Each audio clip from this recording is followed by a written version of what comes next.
অনেক দিন পর এত সুন্দর পাবদা মাছের সর্ষে পোস্ত দিয়ে ঝাল খেলাম। আর খেলাম বলা ভুল, বানিয়ে খেলাম। দুর্দান্ত হয়েছিল রেসিপিটা।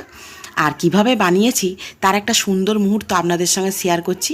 আমাদের মফস্বলে কিন্তু এত বড় বড় পাবদা মাছ পাওয়া যায় না। আমার দিদির বাড়ি বেহালা, আর বেসবীজের বাজার থেকেই এই মাছটা আমার দিদি আনিয়েছিল।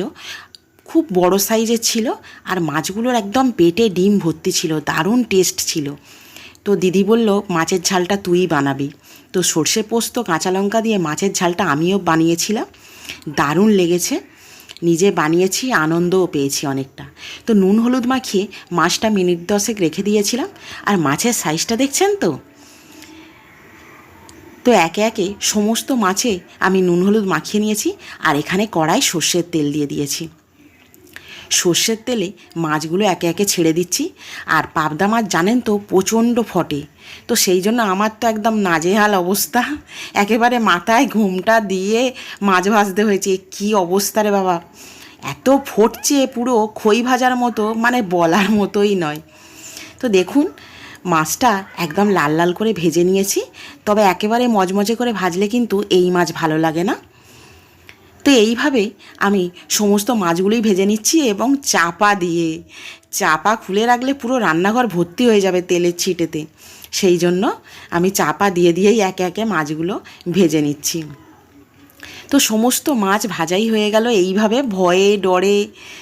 এবারে কড়াই আমি যে তেলটা ছিল তার মধ্যে কালো জিরে ফোড়ন দিয়ে দিলাম। এই সর্ষে পোস্তর ঝালে কিন্তু কালো জিরে ফোড়ন দিলে দুর্দান্ত লাগে।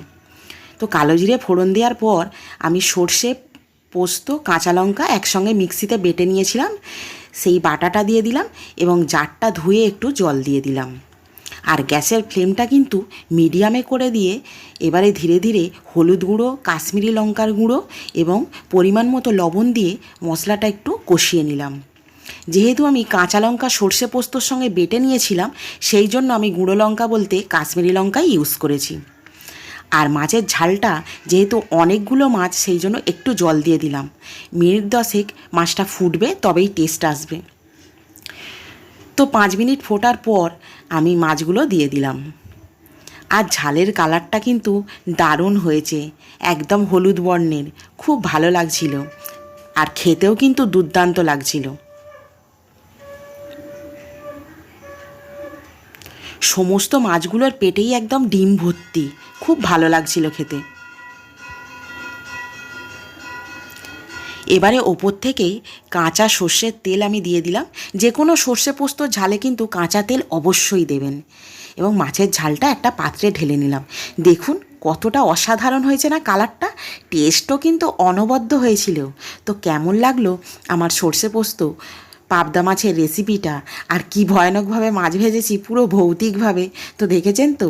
তো ভালো লাগলে প্লিজ লাইক, কমেন্ট, শেয়ার করবেন আর সাবস্ক্রাইব।